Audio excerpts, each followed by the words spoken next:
Hello everyone and welcome to another video. Now today we're looking at the new and unimproved RTX 3050. This is a 6GB version of the card. It has less cores than its older 8GB counterpart, a 96-bit bus width and, perhaps most notably, a lower TDP of just 70 watts, down from 130. This means that these 6GB models lack a power connector and will therefore be ideal for systems with weaker PSUs or no additional cables. There are also a few low profile models about, making them perfect for smaller form factor systems. The one I have here is the Zotac Solo version, which seems to be at the lower end of the £160 to £200 price bracket that 6GB 3050s seem to go for here in the UK. In some cases, older 8GB versions aren't much more expensive, especially if you're no stranger to the used market, but that's a comparison for another day. Today we're focusing solely on what one of the most capable slot-powered GPUs can do. Let's get into the first of our 16 tested games. Let's start off with a real challenge for this card, Alan Wake 2. For some games I've stuck with native 1080p resolution, and in others I've included upscaled gameplay using DLSS where necessary.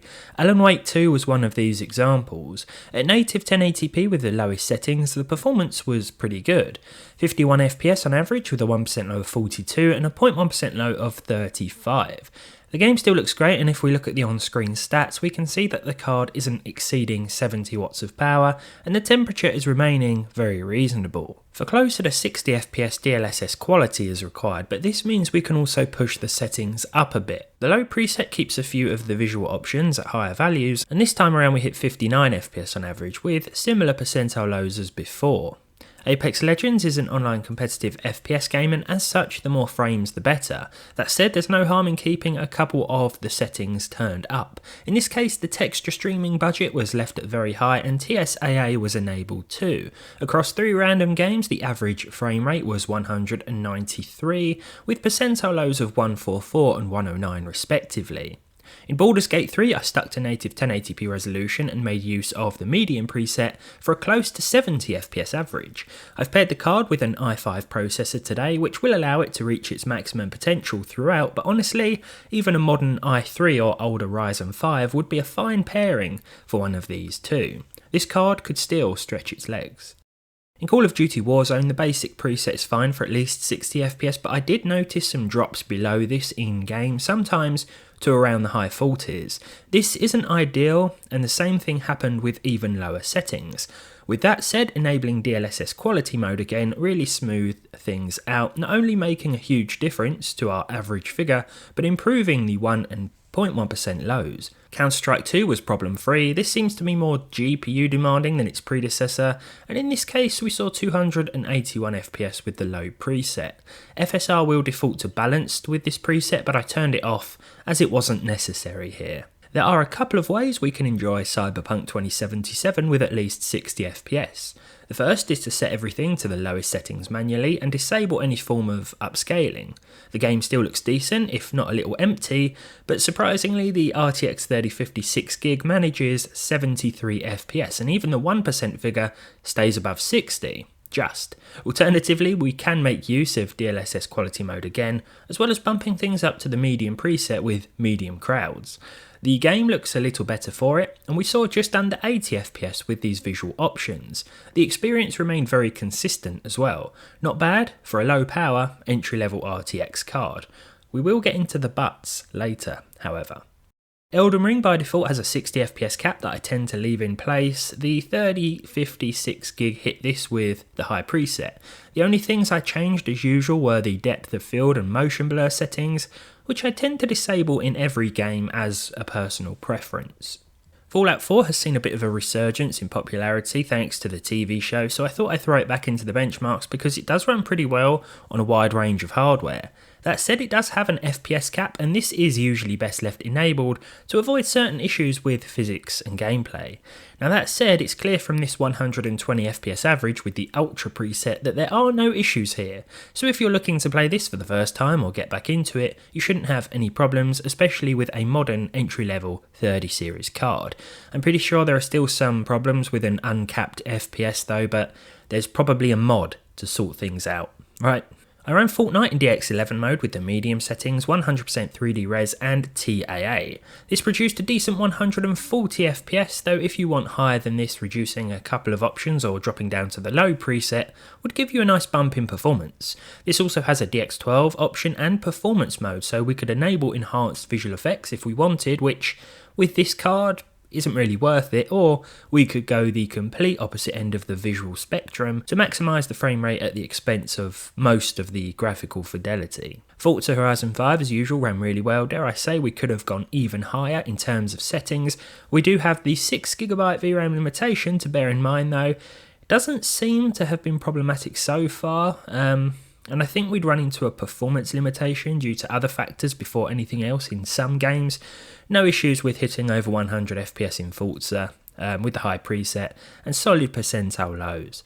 GTA 5 is still very popular, but it's quite old now, so as expected it runs absolutely fine, even with the advanced settings maxed out. MSAA was off, however, as it'll probably destroy the frame rate, and instead I turned on FXAA. The regular graphics settings were all turned up to their respective highest, with shadows set to soft mode. The 6GB 3050 produced a 110 FPS average with a 1% low of 82 and 0.1% low of 72. Marvel Spider-Man Remastered next. This does have various upscaling options, but in my opinion the high preset worked absolutely fine with this card for an average of 82 FPS. I do think this is very much a 1080p gaming card in most instances, but there are certainly some older games, GTA 5 and Fallout 4 come to mind, which could be bumped up to 1440p with reduced quality settings, that's for sure. Although this is an RTX card, I think ray tracing is best left off in most instances using one of these. With that said, I just had to try Minecraft RTX to see how well it would do. And with the default fancy options and render chunks distance, we saw a plus 30 FPS average. This was with the upscaling option enabled, otherwise the figure hovered around 25-26. If you want to explore some of the incredible ray traced maps in Minecraft, then you certainly can do, but 60 FPS will be out of the question, as expected. Red Dead Redemption 2 looks nice and plays very well with the Xbox One X console equivalent settings, albeit at 1080p instead of 2160.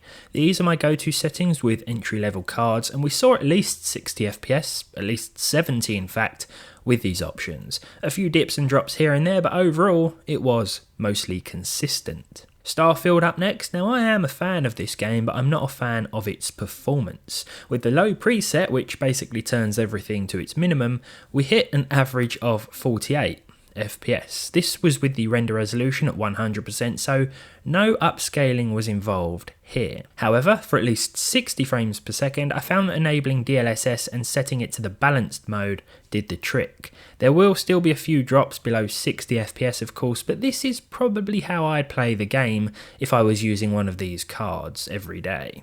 Finally, it's The Witcher 3, which ran splendidly with the high preset. This is the next gen version of the game, and with SSAO on and SSR or screen space reflection set to low, we saw a very nice result overall. Bumping a few visual options up would have certainly been possible, but as with all PC games, it's entirely up to you with what you do with the settings.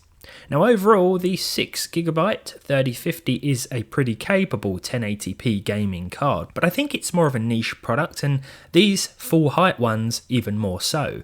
The low profile versions will be a great addition to a pre-built with limited space or power, but if you do have a power connector, a regular case and less than £200 to spend on a GPU, make sure you check out how much the older 8GB cards cost. Also, consider RX 6600 prices as well, because they probably make a lot more sense at this sort of price point. And be sure to consider the used market, where you might find the aforementioned 8GB 3050 and RX 6600 for less than you might find certain 6GB 3050s for. I'll have a 6 versus 8GB 3050 comparison soon, but until then, thank you very much for watching. Leave your thoughts down below in the comments of course, and hopefully I'll see all of you next time.